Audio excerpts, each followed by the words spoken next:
누구냐? 남의 집안일에 왜 참견이야? 술 냄새를 풍기는 중년 남자가 고함을 지릅니다. 어머님, 아버님 구독은 살아가는데 큰 힘이 됩니다. 구독 버튼을 눌러주세요. 서유진은 아들 민수의 결혼식을 2주 앞두고 들뜬 마음으로 집을 나섭니다. 손에는 정성스럽게 포장한 고급 한과 세트와 6년근 인삼이 들려 있습니다. 예비 며느리 지은이가 사는 구도심 빌라촌은 생각보다 낡아 보였어요. 이런 곳에서 혼자 살면서 고생이 많았겠구나. 유진은 좁은 계단을 오르며 지은에 대한 애틋한 마음이 더욱 커집니다. 오후 6시 3층에 도착한 유진은 현관문 앞에서 초인종을 누르려다 손을 멈춥니다. 안에서 둔탁한 소리와 함께 여자의 비명이 들려왔거든요. 으악! 유진의 심장이 빠르게 뛰기 시작합니다. 뭔가 심상치 않은 일이 벌어지고 있다는 본능적인 느낌이 들었어요. 유진은 문을 세게 두드리며 지은의 이름을 불렀습니다. 지은아, 나 민수 엄마야. 괜찮니? 안에서는 갑자기 조용해졌습니다. 약 30초간의 침묵이 흐른 뒤 문이 삐걱거리며 천천히 열립니다. 문틈 사이로 보이는 지은의 얼굴은 충격적이었어요. 왼쪽 볼이 퉁퉁 부어 올랐고 입가에는 선명한 핏자국이 묻어 있었죠. 어머님. 왜 이렇게 일찍? 지은은 말을 더듬으며 당황한 표정으로 유진을 바라봅니다. 그 순간 뒤에서 술 냄새를 풍기는 중년 남자가 비틀거리며 나타났어요. 누구냐? 남의 집안일에 왜 참견이야? 남자의 눈은 충혈되어 있었고 입에서는 독한 소주 냄새가 진동했습니다. 유진은 20년 전 중학교 체육관에서 유도 수업을 하던 시절이 떠올랐어요. 불의 앞에서 물러서지 않았던 그때의 자신이 되살아나는 느낌이었죠. 유진은 재빨리 지은을 자신의 뒤로 밀어냅니다. 지은아, 내 뒤에 있어. 유진의 목소리는 차갑게 가라앉아 있었습니다. 강태식은 비틀거리며 유진 앞으로 다가옵니다. 당신이 누군데 감히 남의 집에 와서. 그의 입에서 욕설이 쏟아져 나왔어요. 유진은 침착하게 주머니에서 휴대폰을 꺼냅니다. 경찰을 부르겠습니다. 더 이상 움직이지 마세요. 하지만 강태식은 유진의 말을 무시하고 손을 뻗어 유진의 손목을 거칠게 붙잡았죠. 그 순간 유진의 몸이 반사적으로 움직입니다. 20년 전 유도 국가대표 선발전에서 익혔던 팔꺾기 기술이 자동으로 나왔어요. 찰칵! 강태식의 팔이 뒤로 꺾이며 그는 비명을 지르며 바닥에 쓰러집니다. 유진은 무릎으로 그의 등을 누르며 112에 전화를 겁니다. 여기는 청운동 3가 123번지입니다. 가정폭력 현장이에요. 강태식은 바닥에 얼굴을 대고도 계속 욕설을 퍼붓습니다. 구석에 웅크리고 있던 지은은 이 모든 상황을 말없이 지켜보고 있었어요. 그녀의 눈빛은 두려움과 다른 무언가가 섞여 있었습니다. 약 10분 후 계단을 뛰어 올라오는 발소리가 들렸어요. 파란 제복을 입은 정민아 형사와 젊은 남자 형사가 문을 열고 들어섭니다. 무슨 일입니까? 정민아는 재빨리 현장을 살펴보며 강태식과 유진을 분리시킵니다. 강태식은 일어나자마자 태도를 180도 바꿨어요. 형사님, 이 여자가 갑자기 우리 집에 쳐들어와서 저를 폭행했어요. 그는 마치 피해자인 것처럼 눈물까지 글썽이며 연기했습니다. 유진은 지은을 가리키며 말합니다. 저 아이 얼굴 좀 보세요. 분명히 맞은 거예요. 하지만 강태식은 뻔뻔하게 대답했어요. 제가 술에 취해서 비틀거리는 걸 딸이 붙잡다가 실수로 부딪힌 겁니다. 정민아는 10년 경력의 베테랑 형사답게 침착하게 지은에게 다가갑니다. 지은 씨, 무슨 일이 있었는지 말씀해 주시겠어요? 하지만 지은은 떨리는 입술로 한동안 아무 말도 하지 못합니다. 경찰서 조사실의 형광등 불빛이 차갑게 빛납니다. 정민아는 지은과 단둘이 마주 앉아 조심스럽게 질문을 시작했어요. 지은 씨, 천천히 말씀해 주세요. 아무도 없으니 편하게 말해도 돼요.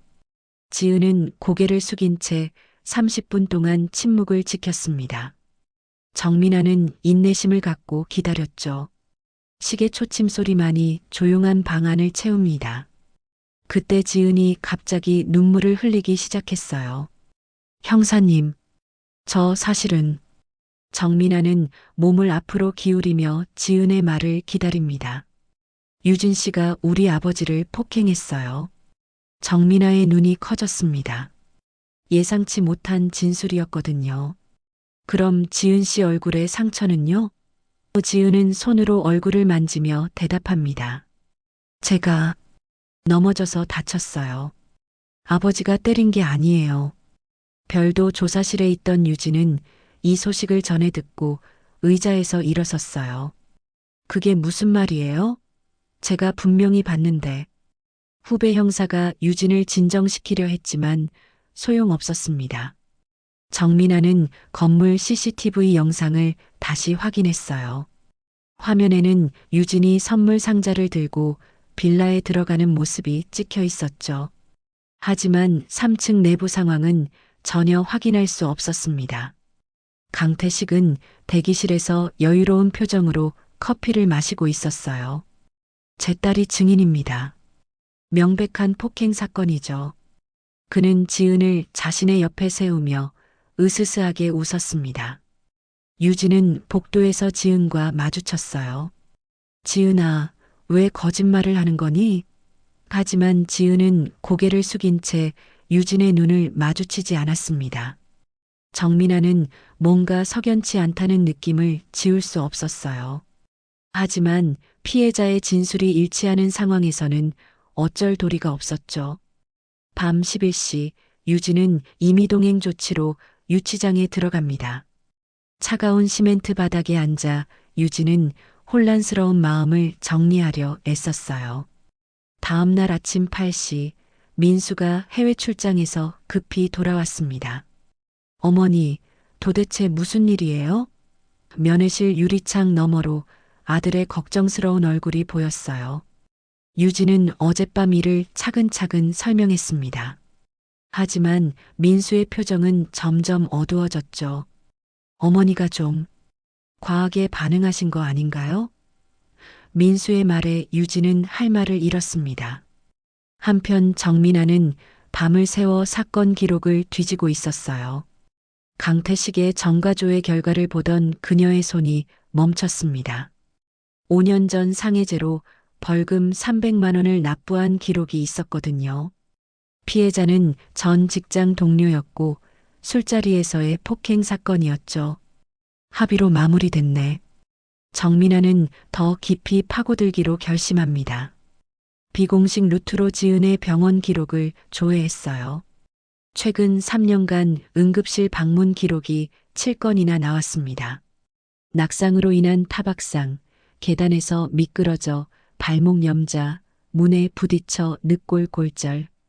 모두 사고로 처리됐지만 패턴이 너무 의심스러웠어요. 정민아는 지은이 다녔던 대학교 학생 상담센터에 전화를 걸었습니다. 네, 강지은 학생이 2년 전에 한번 상담을 받으러 오셨어요. 상담사는 개인정보라 자세한 내용은 말할 수 없다고 했죠. 오후 2시 정민아는 지은의 집 근처 슈퍼마켓을 찾아갔어요. 60대 주인 아주머니는 정민아를 보자마자 말을 쏟아냈습니다. 아이고, 형사님. 그 집 말씀이시죠? 맨날 고함 소리가 들려요. 아주머니는 여러 번 112에 신고했지만 매번 가족 간 말다툼으로 처리됐다고 했어요. 정민아는 지은에게 전화를 걸었습니다. 하지만 전화기에서는 전원이 꺼져 있습니다라는 안내음만 흘러나왔죠. 그날 저녁 한강 다리 위에 한 여자가 서 있었어요. 지은은 난간을 붙잡고 깊은 물을 내려다보며 눈을 감았습니다. 지은은 한강 다리에서 1시간을 서 있다가 천천히 발걸음을 돌립니다. 그녀는 근처 24시간 PC방으로 들어가 구석 자리에 앉았어요. 떨리는 손으로 키보드를 두드려 익명 이메일 계정을 만들었습니다. 포털 사이트에서 정민아 형사의 이메일 주소를 검색해 찾아냈죠. 지은은 30분 동안 신중하게 이메일 내용을 작성했어요. 제 집 안방 옷장 왼쪽 2번째 서랍 밑바닥을 확인해 주세요. 그녀는 3년간 숨겨온 녹음기의 정확한 위치를 적었습니다. 아버지의 폭행을 녹음해 왔습니다. 어제 일은 제가 계획한 것입니다. 마지막 문장을 쓸 때 지은의 눈에서 눈물이 떨어졌어요. 유진 씨를 이용해 아버지를 감옥에 보내려 했습니다. 죄송합니다. 새벽 2시 정민아는 집에서 노트북을 열다가 새 이메일 알림을 발견했습니다. 이메일을 읽던 그녀의 눈이 점점 커졌어요. 이게 정말이라면. 정민아는 즉시 지은에게 전화를 걸었지만 여전히 꺼져 있었습니다. 그녀는 새벽임에도 불구하고 팀장에게 전화를 걸어 상황을 보고했어요. 오전 9시 긴급 영장이 발부됐습니다.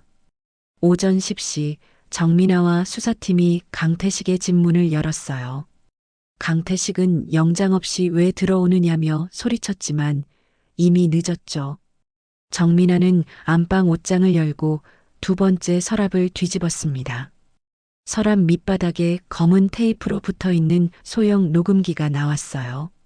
재생 버튼을 누르자 강태식의 목소리가 흘러나왔습니다. 이 더러운 년이 감히 아버지한테 말대꾸를 해? 둔탁한 소리와 지은의 비명이 생생하게 담겨 있었죠. 3년치 음성 파일이 모두 저장되어 있었습니다. 정민아는 강태식을 상습 가정폭력 혐의로 긴급 체포했어요. 당신은 묵비권을 행사할 수 있습니다. 같은 시각 유진은 혐의가 풀려 경찰서 밖으로 나왔습니다. 민수가 어머니를 데리러 와 있었어요. 정민아는 유진을 별도 상담실로 안내했습니다. 어머님, 지은 씨가 보낸 이메일 내용을 말씀드려야 할 것 같아요. 정민아는 조심스럽게 지은이 의도적으로 유진을 이용했을 수 있다고 설명했어요. 유진의 얼굴에 충격이 스쳐 지나갔습니다. 하지만 곧 그녀는 깊은 한숨을 내쉬었죠. 그 아이가 그렇게까지 할 수밖에 없었던 거겠죠. 민수는 옆에서 어머니의 말을 듣고 분노가 치밀어 올랐어요. 어머니, 우리가 사기를 당한 거예요. 집으로 돌아온 모자는 거실에서 밤새 대화를 나눴습니다. 유진은 결혼을 당분간 연기하자고 제안했어요. 민수야, 지은이도 피해자야. 시간을 두고 생각해보자. 하지만 민수는 고개를 저으며 단호하게 말했습니다. 안 돼요. 거짓말로 시작된 관계는 절대 믿을 수 없어요. 사람을 이용한 거잖아요. 어머니까지 범죄자로 만들 뻔했어요. 유진은 아들의 마음을 이해하면서도 지은을 포기할 수 없었어요. 다음 날 아침 유진은 혼자 정민아를 다시 찾아갔습니다. 지은이가 어디 있는지 아세요? 정민아는 여전히 연락이 두절됐다며 걱정스러운 표정을 지었어요. 혹시 모를 상황에 대비해 수배 조치는 해뒀습니다. 유진은 지은이 자주 언급했던 장소를 떠올렸습니다. 대학교 도서관. 거기 가면 마음이 편해진다고 했었는데. 오후 3시 유진은 대학교 중앙도서관 3층으로 올라갔어요. 구석 창가 자리에 후드티를 입은 지은이 책을 읽고 있었습니다. 지은은 유진을 보자 놀라서 자리에서 일어났어요. 어머님. 그녀는 도망치려 했지만 다리가 떨려 움직이지 못했습니다. 유진은 조용히 지은의 맞은편 자리에 앉았어요. 두 사람은 한동안 아무 말 없이 마주 앉아 있었습니다. 지은이 먼저 작은 목소리로 말했어요. 죄송합니다. 1년이 흘렀습니다. 서울 북촌 한옥마을 골목에 작은 서점이 하나 생겼어요. 퇴직한 유진이 평생 모은 돈으로 연책과 차 서점이었죠. 아담한 공간에는 중고책들이 정갈하게 정리되어 있었습니다. 한쪽에는 따뜻한 차를 마실 수 있는 작은 테이블도 있었어요. 지은은 6개월간 심리치료를 받으며 조금씩 회복되고 있었습니다. 그녀는 가정폭력 피해자 지원센터에서 자원봉사를 시작했어요. 제 경험이 누군가에게 도움이 될 수 있다면. 강태식은 재판에서 징역 2년 실형을 선고받고 교도소에 수감됐습니다. 법원은 지은에게 보호 명령을 내려 아버지의 접근을 금지시켰죠. 민수는 결국 지은과의 결혼을 취소했어요. 그는 새로운 회사로 이직했고 평범한 연인을 만나 조용히 연애 중이었습니다. 어느 토요일 오후 지은이 서점 문을 열고 들어왔어요. 어머님, 오늘 날씨 정말 좋죠? 유진은 지은을 보며 따뜻하게 미소 지었습니다. 두 사람은 창가 테이블에 앉아 허브차를 마셨어요. 어머님 덕분에 처음으로 제 인생을 살고 있어요. 지은의 얼굴에는 예전에 볼 수 없던 밝은 웃음이 번졌습니다. 유진은 조용히 지은의 손을 잡아주었어요. 저녁 무렵 정민아가 서점에 들렀습니다. 지은 씨 요즘 어때요? 정민아는 최근 가정폭력 신고가 20% 감소했다고 전했어요. 지은 씨 증언이 많은 피해자들에게 용기를 줬어요. 지은은 수줍게 웃으며 내년 계획을 이야기했습니다. 사회복지학 대학원에 진학하려고 해요. 나처럼 힘든 사람들을 돕고 싶어요. 유진은 지은의 어깨를 토닥이며 격려했습니다. 해질녘 두 사람은 서점 창가에 나란히 앉아 노을을 바라봤어요. 피로 맺어진 관계는 아니었지만 이들은 진정한 모녀가 되어 있었습니다. 고요한 행복이 두 사람 사이에 흐르고 있었죠.